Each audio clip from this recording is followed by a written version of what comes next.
Hi friends, welcome back to my channel. இன்றைக்கி நம்ம take it easy study சேனலில் பார்க்க போகிற வீடியோ என்னன்னா 12th ஃபிசிக்ஸ் அலகு 7 கதிர்வீச்சு மற்றும் பளுப்பொழுப்பின் இருமை பண்பு இதுதான் பார்க்க போகிறோம். இந்த சப்ஜெக்டில் இந்த லெசனில் இருக்க ஃபுல் இம்பார்ட்டன்ட் கொஸ்டின்ஸுமே நம்ம இந்த வீடியோவில் கவர் பண்ண போகிறோம். இதுக்கு முன்னாடி இருக்க 6 யூனிட்டுக்கான அலகு 6 வரைக்குமாக 6 வீடியோ நம்ம வெளியிட்டிருக்கோம். ஒவ்வொரு யூனிட்டுக்குமே இருக்க எல்லா இம்பார்ட்டன்ஸ் கொஸ்டின்ஸும் நீங்கள் அதெல்லாம் பார்க்கல அப்படின்னா பிளேலிஸ்ட்டுக்கான லிங்க்கு டிஸ்கிரிப்ஷன் இருக்கும், அதை போய் செக் பண்ணி பாருங்கள். உங்களுக்கு எல்லா வீடியோலையுமே நம்ம இருக்க எல்லா இம்பார்ட்டன்ஸ் கொஸ்டின்ஸுமே அழகாக சொல்லியிருப்போம். நெக்ஸ்ட்டு 8, 9, 10க்கான வீடியோஸுமே உங்களுக்கு பின்னாடி இருக்குது, அதையுமே நீங்கள் பாருங்கள். இந்த சீரியஸை கண்டினியூவாக 1லேருந்து 10 வரைக்கும் பார்த்தீங்க அப்படின்னா உங்களுக்கு ஃபிசிக்ஸில் ஒரு நல்ல ஐடியாஸ் கிடைக்கும் அப்படின்ற நம்பிக்கையோடு தான் நம்ம இந்த வீடியோ சீரியஸ் பண்ணிகிட்டு இருந்திருக்கோம். ஸோ ஓகே, வாங்க வீடியோக்குள்ளே போயிடலாம். அதுக்கு முன்னாடி நீங்களும் நம்ம சேனல் சப்ஸ்கிரைப் பண்ணிங்க, கூட ஒரு பெல் ஐக்கானை கிளிக் பண்ணி ஆளில் செலக்ட் பண்ணி வச்சுங்க. கண்டிப்பாக இப்போ பண்ண உங்களுக்கு விருப்பம் இல்லை அப்படின்னா இந்த வீடியோ லாஸ்ட்டில் உங்களுக்கு இந்த வீடியோவில் எதனா ஒரு புதுசான விஷயம் கற்றுக்கிட்டோம் அப்படின்னு நினச்சிங்கன்னா அப்போ பண்ணுங்கள், இப்போ பண்ணலாம் கூட பரவாயில்ல. வாங்க வீடியோக்குள்ளே போகலாம். ஃபஸ்ட்டு, குவாண்டம் இயந்திரவியல் உங்களுக்கு ஆழ்ந்த அதிர்ச்சியை தரவில்லை எனில் அதனை நீங்கள் முழுமையாக இன்னும் புரிந்து கொள்ளவில்லை. நிக்கல் போர் அப்படின்றவர் சொல்லியிருக்காரு. இந்த பாடத்தில் நீங்கள் என்னென்னலாம் கற்றுக்க போகிறீங்க அப்படின்றத இங்கே ஷார்ட் ஃபார்மாக கொடுத்துருக்காங்க. ஸோ அதெல்லாம் பார்த்துக்குங்க. நெக்ஸ்ட்டு அறிமுகம். நம்ம எல்லா வீட்லையும் சொல்கிறது இதுதான், அறிமுகத்தை நல்லா படிங்க. அப்போ தான் அந்த பாடத்தில் என்ன சொல்ல வராங்க அப்படின்றது உங்களுக்கு நல்லா புரியும். ஸோ எல்லா இடத்துலையுமே அறிமுகம் அப்படின்றத ஸ்கிப் பண்ணாதீங்க. பாடம் நடத்தும் போது அது கண்டிப்பாக நிறையா ஸ்கூல்ஸில் ஸ்கிப் பண்ணிவிடுவாங்க. அறிமுகம் வேணாம் அப்படின்னு சொல்லிட்டு டைரெக்டாக கான்செப்ட் போயிடுவாங்க. பட் ஆனால் அறிமுகம் படிச்சிங்க அப்படின்னா இந்த யூனிட்டில் நம்ம என்ன படிக்க போகிறோம் அப்படின்றதுக்கான ஒரு நல்ல எப்படி சொல்கிறது, அந்த நல்ல ஒரு புரிதல் உங்களுக்கு உண்டாகும். ஸோ அதனால் அதை படிச்சிங்க, இந்த குறிப்பு படிச்சிங்க. எலக்ட்ரான் உமிழ்வு என்றால் என்ன அப்படின்னு சொல்லிட்டு ஒரு 2 மார்க் கேட்பாங்க, அது உங்களுக்கு தெரிஞ்சுக்கணும். பொருளின் எந்த ஒரு பரப்பில் இருந்தும் எலக்ட்ரான்கள் வெளியேற்றப்படும் நிகழ்வு எலக்ட்ரான் உமிழ்வு எனப்படும். எலக்ட்ரான் உமிழ்வு என்றால் என்ன, இந்த 2 லைன் தான். ஸோ இதை படிச்சிங்க. உலோகத்தின் பரப்பிலிருந்து எலக்ட்ரானை வெளியேற்ற தேவைப்படும் சிறும ஆற்றல் உலோகத்தின் வெப்ப வெளியேற்ற ஆற்றல் எனப்படும். உலோகத்தின் வெளியேற்ற ஆற்றல் என்றால் என்ன அப்படின்னு சொல்லிட்டு கூட கேட்கலாம், இதை படிச்சிங்க. அடுத்து இந்த குறிப்பு படிச்சிங்க. உலோக மேற்பரப்பிலிருந்து கட்டுரா எலக்ட்ரான்கள் வெளியேற்ற விடாமல் தடுக்கும் மின்னழுத்த அரண் பரப்பு அரண் என அழைக்கப்படுகிறது. பரப்பு அரண் என்றால் என்ன அப்படின்னு சொல்லிட்டு 2 மார்க் கேட்கலாம். இந்த கொஸ்டினுமே பார்த்துங்க. அடுத்து சில பொருட்களையும் வெளியேற்ற ஆற்றல் எப்படி இருக்கும் அப்படின்னு சொல்லிட்டு ஒரு அட்டவணை கொடுத்துருக்காங்க, அட்டவணை பார்த்துங்க. அடுத்து வெப்ப அயனி உமிழ்வு அப்படின்னா என்ன அப்படின்னு சொல்லிட்டு கேட்பாங்க. 3 மார்க்கில் கேட்கலாம். இல்லை 5 மார்க்கில் வெப்ப உமிழ்வு அப்படின்னு ஒன்று இருக்குது, வெப்ப அழிவுன்னு இருக்குது. ஸோ இதெல்லாம் சேர்த்து 5 மார்க் கேட்கலாம். 2 கொஸ்டின் சேர்த்து 5 மார்க் கேட்கலாம், இல்லை ஒரு கொஸ்டினுக்கு 2 மார்க்கில் இல்லை 3 மார்க்கில் கேட்கலாம். அடுத்து ஒலிம்பின் உமிழ்வு அப்படின்னு சொல்லிட்டு ஒன்று கொடுத்துருக்காங்க. அடுத்து 2ஆம் நிலை உமிழ்வு அப்படின்னு சொல்லிட்டு கொடுத்துருக்காங்க. மொத்தம் 4 இருக்குது, 4மே படிங்க. இதுதான் 1 2 மார்க் 3 மார்க்கில் கேட்கலாம், இல்லை 2 இல்லை 3 சேர்ந்து ஒரு 5 மார்க்கில் கேட்கலாம். ஸோ அதுக்கு நிறைய சான்சஸ் இருக்குது. ஸோ எல்லாம் படிச்சிங்க. அடுத்து ஒளிமின் விளைவு. ஹெக்டர் ஹெக்வாக்ஸ் மற்றும் ஜெனால்ட் ஆகியோரின் சோதனை. இந்த சோதனை என்ன சோதனை பண்ணுறாங்க அப்படின்றத நீங்கள் படித்து தெரிஞ்சிக்கினா போதும். ஃபுல்லாமே தியரிட்டிக்கலாக இருக்கும். எந்த பக்கத்துலனா 108வது பக்கத்தில் ஸ்டார்ட் ஆகுது, ஒரு 2-3 பக்கம் போவோம். அடுத்து உங்களுக்கு தெரியுமா அப்படின்னு சொல்லிட்டு 109வது பக்கத்தில் ஒன்று கொடுத்துருக்காங்க, அதை படிச்சிங்க. அடுத்து ஒவ்வொருத்தவங்களும் என்னென்ன சோதனை பண்ணாங்க அப்படின்னு சொல்லிட்டு ஃபுல்லாக கொடுத்துருப்பாங்க, அது எல்லாமே பாருங்கள். அதெல்லாம் பார்த்தீங்கன்னா 110வது பக்கம் வரைக்கும் வருது. அடுத்து ஒளி மின்னோட்டத்தின் மீது படுகதிர் செறிவின் விளைவு, இதுவுமே பார்த்துக்குங்க. இதுவுமே ஒரு இம்பார்ட்டன்ட் கொஸ்டின், தியரிட்டிக்கலாக தான் இருக்குது எல்லாமே, அதை படிச்சுங்க. அடுத்து குறிப்பு ஒன்று கொடுத்துருக்காங்க, பேஜ் நம்பர் 111, அதுவுமே படித்து தெரிஞ்சுங்க. ஒளி மின்னோட்டத்தின் மீதான மின்னழுத்த வேறுபாட்டின் விளைவு, என்னென்ன விளைவுலாம் ஏற்படுது அப்படின்றத படித்து தெரிஞ்சுங்க. அடுத்து நிறுத்து மின்னியக்கத்தின் மீதான படுகதிர் அதிர்வெண்ணின் விளைவு அப்படின்னா என்ன அப்படின்னு தெரிஞ்சுங்க. அடுத்து ஒளிமின் விளைவு விதிகள். அடுத்து ஆற்றல் குவாண்டமாக்கல் பற்றிய கருத்து. இந்த யார் என்னென்ன கருத்து சொல்லியிருக்காங்க, அலைக்கொள்கையின் தோல்வி, அதுமாரி நிறையா கொடுத்துருப்பாங்க. அதெல்லாம் சும்மா படித்து பார்த்துட்டே வாங்க, அந்த பாடம் அப்போ தான் உங்களுக்கு நல்லா புரியும். அப்போ தான் இம்பார்ட்டன்ட் கொஸ்டின்ஸை நம்ம நல்லா கவர் பண்ண முடியும். ஸோ அடுத்து ஒளியின் துகள் இயல்பு பற்றி ஐன்ஸ்டீன் என்ன விளக்கம் கொடுக்குறாரு அப்படின்றத படித்து தெரிஞ்சுங்க. ஸோ நெக்ஸ்ட் பேஜில் அது நல்லாவே கொடுத்துருக்காங்க. 115 இது ஷார்ட் ஆகுது, ஆனால் நெக்ஸ்ட் பேஜில் இதை பற்றி நமக்கு நல்லாவே கொடுத்துருப்பாங்க, பார்த்து தெரிஞ்சுக்கலாம். சாரி டிஸ்டர்பன்ஸ், திரும்ப நம்ம கண்டினியூ பண்ணிக்கலாம். ஒளிமின் சமன்பாட்டை பற்றி ஐன்ஸ்டீன் விளக்கம், என்னென்னலாம் விளக்கம் பண்ணுறாரு அப்படின்றத இங்கே பார்த்துங்க. அதுக்கு ஃபார்முலா கொடுத்துருக்காங்க, இதெல்லாம் பார்த்து நமக்கு ஒரு புரிதல் ஏற்படும். ஸோ இதெல்லாம் படிச்சுங்க. நெக்ஸ்ட் இங்கே வந்து சமன்பாடு ஐன்ஸ்டீன் அகமோதலின் எலக்ட்ரான்களுக்கு ஆற்றல் இழப்பு ஏற்படவில்லை எனில் அவை கே பெருமம் என்னும் பெரும இயக்க ஆற்றலுடன் மூடப்படுகின்றன அப்படின்னு சொல்லிட்டு இதெல்லாம் கொடுத்துருக்காங்க. ஸோ இதெல்லாம் தெரிஞ்சு புரிஞ்சுக்கிங்க. இது ஒரு இம்பார்ட்டன்ட் கொஸ்டின். ஐ திங்க் 5 நிறைய 3 மார்க்ஸில் கேட்டிருக்காங்க. 5 மார்க்ஸுமே கேட்க சான்சஸ் இருக்குது. ஸோ அதெல்லாம் படிச்சுக்கோங்க. அடுத்து ஒரு இம்பார்ட்டண்டான கொஸ்டின் பார்த்தீங்கன்னா ஒளி மின்கலன்களும் அதன் பயன்பாடுகளும். ஒளி மின்கலம் அப்படி ஒளி உமிழ்வு மின்கலம், ஒளி வேழ்த்த மின்கலம், ஒளி கடத்தும் மின்கலம் அப்படின்னு சொல்லிட்டு 3 இதாக கொடுத்துருக்காங்க. அதுவே படிச்சுங்க. 5 மார்க் கொஸ்டின்ஸ் தான் இதுவும். அடுத்து உங்களுக்கு தெரியுமான்னு சொல்லிட்டு பாக்ஸ் கொடுத்துருக்காங்க. நெக்ஸ்ட் இந்த படம் வரையணும். நம்ம இந்த 5 மார்க்கில் கேட்டாங்க அப்படின்னா வேலை செய்யும் விதம், ஒளி மின்கலத்தின் பயன்பாடு அப்படின்னு சொல்லிட்டு எழுதியிருப்பாங்க. ஸோ இதெல்லாம் இது பண்ணிங்கன்னா உங்களுக்கு ஈஸியாக இருக்கும். இதுவே ஒரு 5 மார்க் கொஸ்டின். ஒளி மின்களும் மின்கலனும் அதன் பயன்பாடும். ஒளி மின்கலம்னா என்ன, அது எதுக்கெல்லாம் பயன்படுது அப்படின்றத தெரிஞ்சுங்க. அறிமுகம், துகள்களின் அலை இயல்பு, பருப்பொருள் அலைகள். ஓகேவா. டீராய்டு அலைநீளம், இது ஒரு இம்பார்ட்டண்டான 3 மார்க் கொஸ்டின். டீராய்டு அலைநீளம். அடுத்து எலக்ட்ரான்களின் டீராய்டு அலைநீளம், அதுவுமே இம்பார்ட்டண்டான கொஸ்டின் தான். 3 மார்க்கில் தான் கேட்பாங்க. நெக்ஸ்ட்டு டேவ்சன் ஜெர்மன் சோதனை. டேவ்சன் ஜெர்மன் சோதனை என்னென்னு படிச்சுங்க. அடுத்து எலக்ட்ரான் நுண்ணோக்கி ஒரு இம்பார்ட்டண்டான 5 மார்க் கொஸ்டின். ஸோ நிறைய இருக்கும் அதுக்குள்ளே, படித்து தெரிஞ்சுங்க. எலக்ட்ரான் நுண்ணோக்கினா என்னென்னு தெரிஞ்சுக்கோங்க. டெலஸ்கோப்பாக தான் எலக்ட்ரான் நுண்ணோக்கி. நெக்ஸ்ட்டு வந்து எக்ஸ் கதிர்கள், இம்பார்ட்டண்டான கொஸ்டின். நெக்ஸ்ட்டு இம்பார்ட்டண்டான கொஸ்டின் எக்ஸ் கதிர்கள். இந்த பாக்ஸ்லாம் உங்களுக்கு தெரியுமான்றதெல்லாம் படிச்சுக்கங்க. நெக்ஸ்ட்டு வந்து பேஜ் நம்பர் 126 எக்ஸ் கதிர்கள் அதை அறிமுகப்படுத்துகிறாங்க.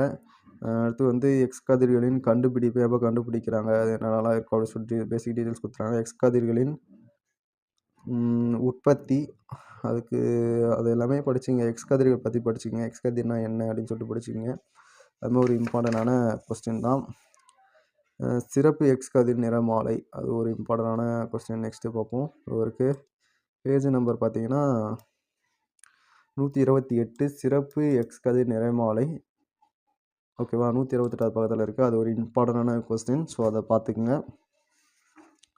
நெக்ஸ்ட்டு மருத்துவத்துறையில் நோய் அறிதல், அது எதுக்கெல்லாம் பயன்படுது அப்படின்னு சொல்லிட்டு இருக்குது. இங்கே பேஜ் நம்பர் 129 எக்ஸ் கதிரின் பயன்பாடுகள் கொடுத்துருக்காங்க. இதுவுமே படிச்சுங்க. அது எங்கே மருத்துவத்துறையில் நோய் அறிதலுக்கு பயன்படுது, மருத்துவத்துறையில் சிகிச்சைக்கு, தொழில்துறையில் அறிவியல் ஆராய்ச்சிக்கு பயன்படுது.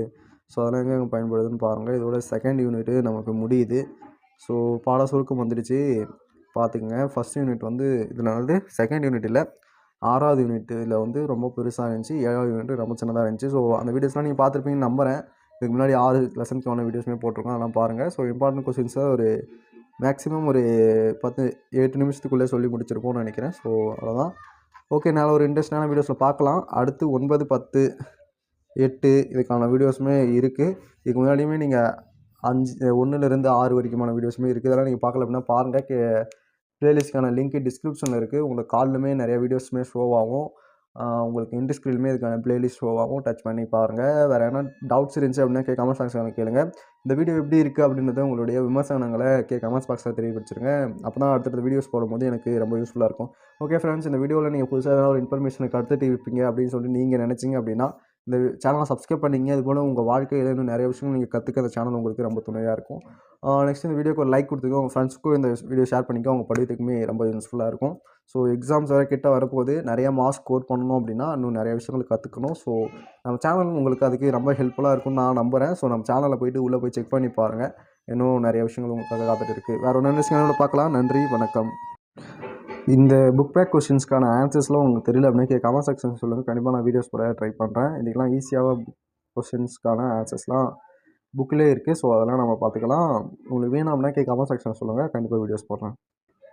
Hi friends, welcome back to my channel. இன்றைக்கி நம்ம டேக் இட் ஈஸி சேனலில் பார்க்க போகிற வீடியோனா தகவல் தொடர்பு அமைப்பு அலகு 10 12ஆம் வகுப்பு ஃபிசிக்ஸில் இருக்க 10வது யூனிட். இதுதான் லாஸ்ட் யூனிட். ஸோ இதுக்கு முன்னாடி இருக்க 9 யூனிட்கான வீடியோஸுமே நம்ம போட்டிருக்கோம். நீங்கள் பார்க்கல, இந்த வீடியோ டேரெக்டாக வந்து இந்த வீடியோ பார்த்துட்டு இருக்கீங்க அப்படின்னா நம்ம சேனல் ஓப்பன் பண்ணி ப்ளேலிஸ்ட்டை செக் பண்ணி பாருங்கள். சீரியஸ் வைஸாக நம்ம 10 வீடியோஸுமே போட்டிருப்போம். 10 யூனிட்டுக்கான இம்பார்ட்டன்ட் கொஸ்டின்ஸுமே போட்டிருப்போம்.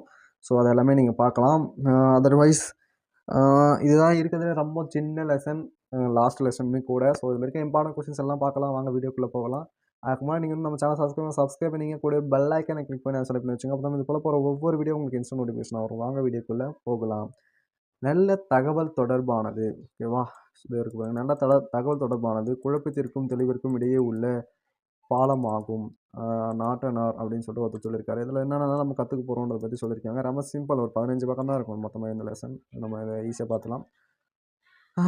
அடுத்து அறிமுகம் பற்றி ஃபுல்லாக படித்தீங்க. 11th நம்ம இதான் சொல்லுவோம். அப்போ தான் அந்த பாடத்தில் என்ன சொல்ல வந்திருக்காங்கன்றது உங்களுக்கு நல்லா தெரியும். நீங்கள் ஈஸியாக ஃபுல்லாமே தெரிஞ்சுக்கலாம். நெக்ஸ்ட் வந்து பண்பேற்றம்னா என்னென்னு தெரிஞ்சுக்கிங்க. பண்பேற்றத்துலேயே வந்து வீச்சு பண்பேற்றம் பாருங்கள். வீச்சு பண்பேற்றத்தின் வரம்புகள், வீச்சு பண்பேற்றத்தின் நன்மைகள் அப்படி சொல்லிட்டு தான் கொடுத்துருப்பாங்க. வீச்சு பண்பேற்றம் படிச்சிங்க. வீச்சு பண்பேற்றம் ஒரு இம்பார்ட்டண்டான 5 மார்க் கொஷின். வீச்சு பண்பேற்றம் ஒரு இம்பார்ட்டண்டான 5 மார்க் கொஷின். அடுத்து வந்து அதிர்வெண் பண்பேற்றத்தின் நன்மைகள் தீமைகள் எல்லாமே இந்த பக்கம் கொடுத்துருக்காங்க. கட்டற்ற பண்பேற்றத்தின் நன்மைகள் தீமைகள்லாம் கொடுத்துருப்பாங்க. ஸோ எல்லாமே பார்த்துக்குங்க. எல்லாமே தனித்தனி 5 மார்க் கொஷின்ஸ். இதில் இம்பார்ட்டண்டான 5 மார்க் கொஷின் வீச்சு பண்பேற்றம்ன்றது. ஸோ அதுவுமே பார்த்துங்க. அதுக்காக அந்த பண்பேற்றம் தான் வரும் அப்படின்லாம் கிடையாது. அது இம்பார்ட்டன்ட். பட் 3த்தில் எது வேணால் கேட்கலாம். 3மே நீங்கள் படித்து தான் ஆகணும். அடுத்து வந்து இம்பார்ட்டண்டான கொஷின் பார்த்தீங்கன்னா பட்டை அகலம். அது ஒரு 2 மார்க் கொஷின். ஸோ பட்டை அகலம் பார்த்துங்க. ஒரு 2 மார்க் கொஷின் இது வரைக்கும் பாருங்கள். பட்டை அகலம்னா என்னன்னு சொல்லிட்டு இங்கே கொடுத்துருக்காங்க. இது ஒரு 2 மார்க் கொஷின். 243 பக்கத்தில் இருக்குது. அது ஒரு இம்பார்ட்டண்டான கொஷின். நெக்ஸ்ட்டு வந்து இம்பார்ட்டண்டான கொஷின் பார்த்தீங்கன்னா தரை அலை பரவல். ஸோ இது ஒரு இம்பார்ட்டண்டான 5 மார்க் கொஷின். 2 மார்க்கில் தான் நிறைய டைம் கேட்டிருக்காங்க. ஆனால் 5 மார்க் கொஷின் தான் பெருசாக தான் இருக்கும். 2 மார்க்கில் கேட்டாங்க அப்படின்னா இந்த ஒரு சின்ன பேராக மட்டும் எழுதினா போதும். 2 மார்க் கொஷினாகவும் படிச்சிங்க. பேஜ் நம்பர் பார்த்தீங்கன்னா 245 இருக்குது அந்த கொஷினு. நேற்று தரை அலை பரவல் பார்த்தோம். இப்போ வானலை பரவல் வந்து ஒரு இம்பார்ட்டன்ட் கொஷின் தான். அதுவே பார்த்துங்க. ஸோ அந்த இது எதில் இருக்குன்னா பேஜ் நம்பர் 267 இருக்குது. வெளி அலை பரவலுமே இங்கே அதே பேஜில் இருக்குது. ஸோ அது எல்லாமே 3 அலையுமே பார்த்துங்க. தரை அலை, வானலை, வெளி அலை. செயற்கைக்கோள் தொலைத்தொடர்பு.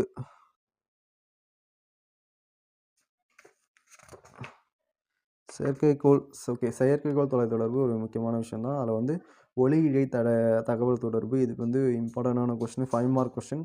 ஸோ ஒளி இழை பார்த்துங்க. ரேடார் மற்றும் அதன் பயன்பாடுமே படிச்சிங்க. ஒரு 5 மார்க் கொஸ்டின். தொலைபேசி, இணையம். நெக்ஸ்ட்டு வந்து ரொம்ப ஈஸி தான் அந்த கொஸ்டின். உங்களுக்கு தெரியுமான்னு சொல்லிட்டு 2 பாக்ஸ் கொடுத்துருக்காங்க. அதெல்லாம் பாருங்கள். தொலைபேசி தொலைத்தொடர்பு உங்களுக்கு தெரியுமா? இங்கே ஒன்று கொடுத்துருக்காங்க, அது பார்த்துங்க. இணையம்னா என்ன, இன்டர்நெட்னா என்னன்னு சொல்லிட்டு கொடுத்துருக்காங்க. நெக்ஸ்ட்டு இங்கே ஒரு இம்பார்ட்டன்ட் கொஸ்டின் கொடுத்துருக்காங்க. அதோட பயன்பாட்ஸ் கொடுத்துருக்காங்க. உலக நிலைய அமைப்பு. அடுத்து வந்து விவசாயம், மீன்வளம் மற்றும் சுரங்கம் ஆகிய துறைகளில் தகவல் தொடர்பு தொழில்நுட்பத்தின் பயன்பாடு. ஓகே, விவசாயத்துறையில் எப்படி பயன்படுது, மீன் வளத்துறையில் எப்படி பயன்படுது, சுரங்கத்துறையில் எப்படி பயன்படுது அப்படின்னு சொல்லி தான் கொடுத்துருக்காங்க. நெக்ஸ்ட்டு பாட சுருக்கம். அவ்வளோதான். இப்போ 15 பக்கம் தான். அதனால தான் 5 நிமிஷத்துக்குள்ளேயே நம்ம இந்த வீடியோ முடிச்சிட்டோம். ஸோ இதுக்கெல்லாம் இந்த கொஸ்டின்ஸ்க்கெலாம் உங்களுக்கு ஆன்சர் தெரிஞ்சிருக்குன்னு நினைக்கிறேன். தெரியலன்னா கமெண்ட் செக்ஷன் சொல்லுங்கள். கண்டிப்பாக நம்ம வீடியோஸ் போடலாம். அதர்வைஸ் உங்களுக்கு 10 யூனிட்கான வீடியோஸுமே நம்ம கவர் பண்ணிட்டோம். ஸோ ஆல்மோஸ்ட் ஒரு 5 ஹவர்ஸ்க்குள்ளே இருக்கும். ஸோ நீங்கள் இந்த 5 ஹவர்ஸ் ஸ்பெண்ட் பண்ணி இந்த வீடியோஸ் ஃபுல்லாக ஃப்ரீ லிஸ்ட்டை எடுத்து வச்சு பார்த்தீங்க அப்படின்னா ரொம்ப யூஸ்ஃபுல்லாக இருக்கும். ஏன் அப்படின்னா உங்களுக்கு ஒரு கிளியரான ஐடியாஸ் கிடைக்கும். இதெல்லாம் இம்பார்ட்டன்ட் கொஷின்ஸ், இதெல்லாம் நம்ம படிக்கலாம் அப்படின்னு சொல்லிட்டு. இதுக்கப்புறமே நான் ஒரு வீடியோஸ் பண்ணலான்னு இருக்கேன். நீங்கள் கேட்டிங்க அப்படின்னா கண்டிப்பாக அந்த வீடியோஸ் பண்ணுறேன். ஒரு யூனிட்டுக்கு maximum 3 questions or 3 questions, maximum 3 questions, minimum 1 questions. இந்த மாதிரி இம்பார்ட்டன்ட் கொஷின்ஸாக எடுத்து மொத்தம் 10 இதுக்குமே சேர்த்து ஒரு 20 to 25 கொஷின்ஸ்க்குள்ளே ஒரு வீடியோஸ் மேக் பண்ணி போடலான்னு நினைக்கிறேன். இருக்கிறதுலே ரொம்ப இம்பார்ட்டண்டான கொஷின்ஸ் அப்படின்னு சொல்லிட்டு எடுத்து. ஸோ அந்த கொஷின்ஸ் உங்களுக்கு அந்தமாரி ஒரு வீடியோ வேணுமா இல்லையா அப்படின்னு கமெண்ட் செக்ஷன் சொல்லுங்கள். நீங்கள் கேட்டிங்க அப்படின்னா கண்டிப்பாக நான் போடுறேன். நெக்ஸ்ட்டு வந்து இம்பார்ட்டன்ட் சம்ஸுமே ஒரு 25 சம்ஸ் போடலான்னு இருக்கேன். இந்த வீடியோ உங்களுக்கு வேணும் அப்படின்னா கமெண்ட் செக்ஷனில் சொல்லுவீங்க. கண்டிப்பாக நான் போட்டு விட்டுறேன். ரொம்ப ஈஸி தான் அது. உங்களுக்கு படிக்கிறது ரொம்ப யூஸ்ஃபுல்லாக இருக்கும். அடுத்து வந்து ப்ராக்டிகல்ஸ் பற்றியுமே நான் வீடியோஸ் போடலான்னு இருக்கேன். ஸோ அதெல்லாம் வேணும் அப்படின்னா நம்ம சேனல் சப்ஸ்கிரைப் பண்ணி வச்சுக்கோங்க. உங்களுக்கு கண்டிப்பாக கிடைக்கும். சப்ஸ்கிரைப் பண்ணி வச்சிங்கன்னா உங்களுக்கு கண்டிப்பாக அந்த வீடியோஸ்லாம் கண்டிப்பாக உங்களுக்கு வரும். அந்த பெல் ஐக்கனை கிளிக் பண்ணிங்கன்னா சீக்கிரமாக வரும். பெல் ஐக்கனை கிளிக் பண்ணால் கொஞ்சம் டைம் ஆகும். அதர்வைஸ் வேறு எதனா சப்ஜெக்ட்ஸ்க்கு உங்களுக்கு வீடியோஸ் வேணும், ஃபிசிக்ஸ், கெமிஸ்ட்ரி, பயாலஜி, மேக்ஸு, அந்த மாதிரி எதனா வீடியோஸ் வேணும் அப்படின்னா கீழே கமெண்ட்ஸில் சொல்லுங்கள், கண்டிப்பாக நான் வீடியோஸ் போடுறேன். ஓகே ஃப்ரெண்ட்ஸ், அதோட நான் வீடியோஸில் பார்க்கலாம். Tata bye bye. ஃபுல் வீடியோஸுமே பாருங்கள். நன்றி.